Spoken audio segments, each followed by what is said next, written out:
με το όνομα.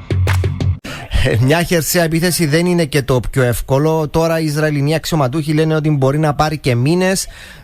Δεν γνωρίζουμε το τι ακριβώς περιμένουν. Ίσως να γίνουν όλες οι απαραίτητες προεργασίες, να φύγουν οι όποιοι ηγέτες επισκέφτηκαν το Ισραήλ τις προηγούμενες μέρες, για να αρχίσει, εάν αρχίσει, η όποια χερσαία επέμβαση, για να ικανοποιηθεί και το εσωτερικό του Ισραήλ ουσιαστικά, το οποίο ζητά εκδίκηση μετά τα όσα έγιναν από τη σφαγή της Χαμάς. Εκτιμώ ότι ενώ ήδη είχε γίνει πολεμικό συμβούλιο και είχε δοθεί το πράσινο φως, το ταξίδι του Υπουργού Εξωτερικών των ΗΠΑ, του κ. Μπλίνκεν, στις αραβικές χώρες και οι εντυπώσεις που αποκόμισε από τις αντιδράσεις μεγάλων αραβικών, σημαντικών αραβικών χωρών, έπαιξαν ρόλο στην καθυστέρηση της χερσαίας επιχείρησης. Οι Ηνωμένες Πολιτείες Αμερικής και το Ισραήλ έχτιζαν, οικοδομούσαν ένα νέο σύστημα σχέσεων, διπλωματικών σχέσεων με τον αραβικό κόσμο. Αυτό κατόρθωσε η Χαμάς, είναι μια μεγάλη νίκη, πολιτική νίκη αυτή, ασχέτως του τι θα γίνει στο πεδίο. Κατόρθωσε να δημιουργήσει ρηγματώσεις ή αν θέλετε και να το οδηγήσει σε κατάρρευση, και υπό τον κίνδυνο της πλήρους κατάρρευσης, για να αποφευθεί η πλήρης κατάρρευση, εκτιμώ ότι οι ΗΠΑ καταβάλουν τεράστιες προσπάθειες να πείσουν το Ισραήλ να καθυστερήσει. Φυσικά δεν υπάρχει προοπτική άλλης λύσης. Το Ισραήλ έχει υποστεί μια ήττα με την εισβολή της Χαμάς της 7ης Οκτωβρίου. Παρακαλώ. Μια ήττα που έχει δημιουργήσει το αίσθημα της ανασφάλειας στον λαό. Δηλαδή είδαν οι πολίτες, το κράτος, η κυβέρνηση, οι δυνάμεις ασφαλείας, ο στρατός, οι υπηρεσίες πληροφοριών να είναι ανέτοιμες, και αυτό, όπως αντιλαμβάνεστε, δημιουργεί ένα αίσθημα ανασφάλειας, και αυτό καθιστά αναπόφευκτη την εισβολή του Ισραηλινού στρατού αργά ή γρήγορα στη Γάζα, και την απόφαση, όπως δηλώνεται από όλες τις πολιτικές και στρατιωτικές αρχές, ότι την επόμενη μέρα αυτού του πολέμου δεν θα υπάρχει Χαμάς και δεν θα απειληθεί ξανά το Ισραήλ από τη Γάζα. Εκεί είμαστε τώρα. Παίζει φυσικά ένα ρόλο η διαχείριση του, ή οι προσπάθειες που κάνει η Χαμάς με το Κατάρ να διαχειριστεί το θέμα των ομήρων. Έπαιξε ένα ρόλο η απελευθέρωση της μάνας και της κόρης.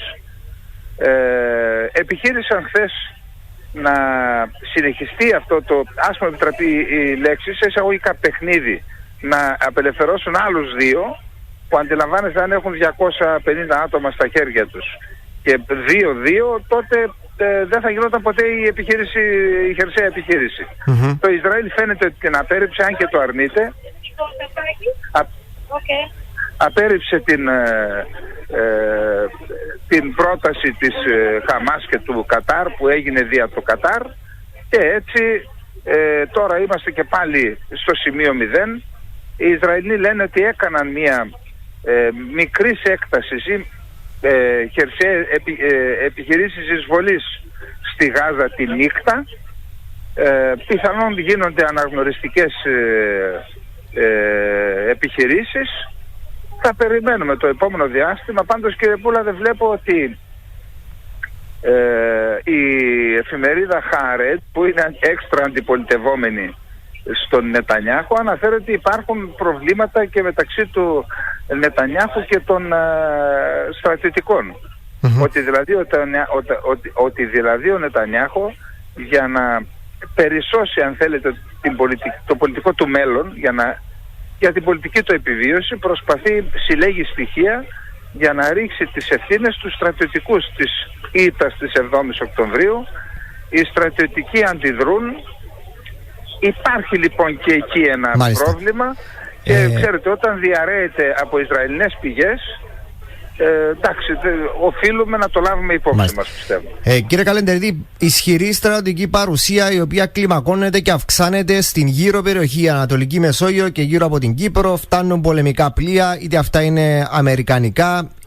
Είδαμε σήμερα βίντεο γερμανικής ομάδας κομμάντο, η οποία έφτασε στην Κύπρο με στόχο να μεταφερθεί στο Ισραήλ, να συνδράμει τις όποιες προσπάθειες ανάκτησης των ομήρων.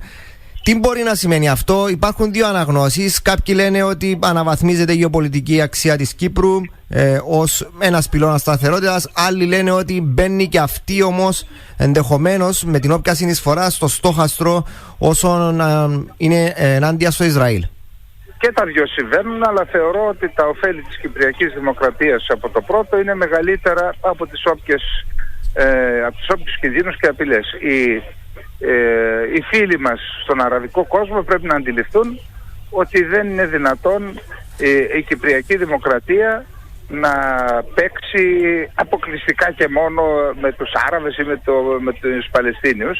Πάντως υπάρχουν και επικρίσεις εναντίον των αραβικών χωρών ότι δεν κάνουν τίποτα μπροστά στις ενέργειες των Ισραηλινών. Δηλαδή και τις κατηγορούν τις μοναρχίες του κόλπου. Ναι, άρα γιατί να κάνει η Κύπρος? Θέλω να πω, και η Ελλάδα και η Κύπρος έχουμε συγκεκριμένες θέσεις για το Παλαιστινιακό. Λέμε ίδρυση, μάλιστα υπάρχει και ομόφωνη απόφαση της Ελληνικής Βουλής, ίδρυση Παλαιστινιακού κράτους στα σύνορα του 1967 με πρωτεύουσα την Ανατολική Ιερουσαλήμ. Από εκεί και μετά όμως εμείς πρέπει να δούμε και το εθνικό μας συμφέρον.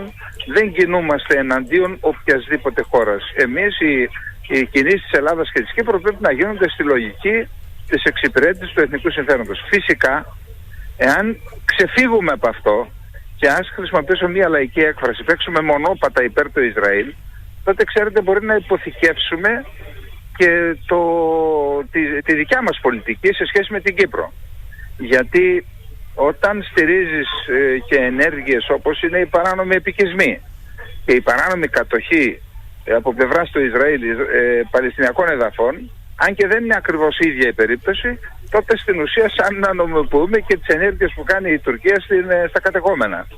Γι' αυτό θέλει μεγάλη προσοχή πάντα να προτάσετε το εθνικό συμφέρον και ότι οποιαδήποτε πολιτική επιλογή είτε της Αθήνας είτε της Λευκωσίας γίνεται όχι εναντίον κάποιου παράγοντα ή κάποιας χώρας ή κάποιου λαού ή κάποιας θρησκείας, αλλά πρωτίστως για να εξυπηρετήσουμε τα εθνικά μας συμφέροντα. Η Τουρκία τι ρόλο μπορεί να διαδραματίσει σε αυτή την εξίσωση? Βρίσκεται σε δύσκολη θέση, δεδομένου ότι προσπάθησε να γεφυρώσει τις διαφορές με το Ισραήλ, ευελπιστούσε σε συνάντηση Νετανιάχου, Ερντογάν, ενεργειακά. Όλα αυτά πλέον τεινάζονται στον αέρα. Ασφαλώς έχουν τυλαχθεί στον αέρα. Χθες είδα ένα πολύ ενδιαφέρον ρεπορτάζ του Χαμπέρ Τούρκ. Είναι ένα κανάλι που παίζει Ερντογάν από το Ισραήλ και 3-4 πολίτες που είναι εμφανές ότι δεν ήταν προβοκάτορες απέτρεψαν το ζωντανό ρεπορτάζ. Το απέτρεψαν, να σηκωθείτε να φύγετε, είστε ανεπιθύμητοι. Και επειδή παρακολουθώ 30 χρόνια και παραπάνω ίσως τις σχέσεις Τουρκίας-Ισραήλ, ασχέτως το τι συνέβαινε σε επίπεδο κυβερνήσεων, οι πολίτες και κυρίως στο Ισραήλ δεν είχαν επηρεαστεί, είχαν μια θετική άποψη για την Τουρκία. Τώρα βλέπω ότι αφού αυτό συμβαίνει στην κοινωνία, να σκεφτούμε τι συμβαίνει και σε πολιτικό επίπεδο, στα κόμματα και στην κυβέρνηση. Η Τουρκία πήρε σαφώς θέση και μάλιστα με υβριστικούς τόνους υπέρ των ακόμα και υπέρ της Χαμάς. Είναι γνωστές οι σχέσεις της Τουρκίας με τη Χαμάς. Θεωρώ ότι αυτό θα επηρεάσει καθοριστικά τις σχέσεις της Τουρκίας με το Ισραήλ, αν και υπάρχουν ισχυρότατοι παράγοντες και στην Τουρκία και στο Ισραήλ που επιδιώκουν άλλα πράγματα, όπως για παράδειγμα την μεταφορά του φυσικού αερίου του Ισραήλ με αγωγό στην Τουρκία. Ισχυρότατοι οικονομικοί παράγοντες και στις δύο χώρες. Κάτι τελευταίο, κύριε Καλεντερίδη, αυτό που γίνεται τώρα στο Ισραήλ και όπως το βλέπουμε εμείς, μια σύγκρουση Ισραήλ με Χαμάς, μήπως είναι η μικρή σκακέρα σε μια μεγάλη σκακέρα όπου οι μεγάλοι παίχτες μας είναι... δεν είναι ξεκάθαρο το τι ακριβώς γίνεται? Και αναφέρομαστε σε Ηνωμένες Πολιτείες Αμερικής, Κίνα, Ρωσία. Όχι, πιστεύω ότι τώρα είναι γνωστό ότι το Παλαιστινιακό αποτελεί πηγή συνεχών προβλημάτων στην Μέση Ανατολή. Αυτό που βλέπουμε είναι αυτό που είναι. Αλλά η υποχρεωτική εμπλοκή των ΗΠΑ για να μην κινδυνεύσει η ύπαρξη του κράτους στο Ισραήλ, γιατί υπάρχει τέτοιο ενδεχόμενο χωρίς την υποστήριξη των ΗΠΑ, αυτό πιθανότατα να δημιουργήσει και άλλα προβλήματα στην παγκόσμια σκακέρα. Δηλαδή βλέπουμε κάποιες συγκρούσεις της Κίνας με τις Φιλιππίνες, οι οποίες πιθανόν να μην γινόταν εάν οι ΗΠΑ δεν είχαν ανοιχτά δύο μέτωπα, τα οποία είναι δύσκολο και ήδη αυτά τα δύο μέτωπα να τα διαχειριστεί. Σκεφτείτε να ανοίξει ένα τρίτο στην Ανατολική Ασία, και αναφέρομαι είτε στη Συνική Θάλασσα είτε και στην Ταϊβάν. Επίσης η παρουσία με 6 πολεμικά πλοία της Κίνας στο Ομάν, που πιθανότατα, εντάξει δεν έχουμε κάποιες πληροφορίες, τώρα σενάρια κάνουμε, να μπορούσαν να λειτουργήσουν, να χρησιμοποιήσουν την αντιπυραυλική ομπρέλα να προστατέψουν και το Ιράν, αφού ήδη αυτό το κάνουν οι ΗΠΑ, μεταφέρουν μάλιστα τα καλύτερα αντιπυραυλικά συστήματα που έχουν, τα THAAD, τα μεταφέρουν στην περιοχή μας, στην Ανατολική Μεσόγειο. Εάν λοιπόν έχουμε εμπλοκή της Κίνας, όπως κάνουν οι ΗΠΑ, υποφιλία του Ισραήλ, υποφιλία του Ιράν, τότε αντιλαμβάνεστε ότι αλλάζουν οι παράμετροι αυτής της σύγκρουσης στη Μέση Ανατολή και αποκτούν παγκόσμιο χαρακτήρα. Αλλά αυτό που είπα είναι ένα ακραίο σενάριο. Δεν έχουμε στοιχεία τώρα, εκτός από την παρουσία των κινέζικων πολεμικών πλοίων στο Ομάν. Μάλιστα. Που υπάρχει μια δικαιολογία, γιατί ξέρετε η Κίνα στηρίζεται στην προμήθεια πετρελαίου από τα στενά του Ορμούζ. Αν κατά πάσα πιθανότητα θα επικαλεστεί αυτό για την παρουσία της εκεί. Έχουμε και την παρέμβαση της σήμερα, νομίζω, του Υπουργείου Εξωτερικών της Κίνας στο θέμα της Γάζας.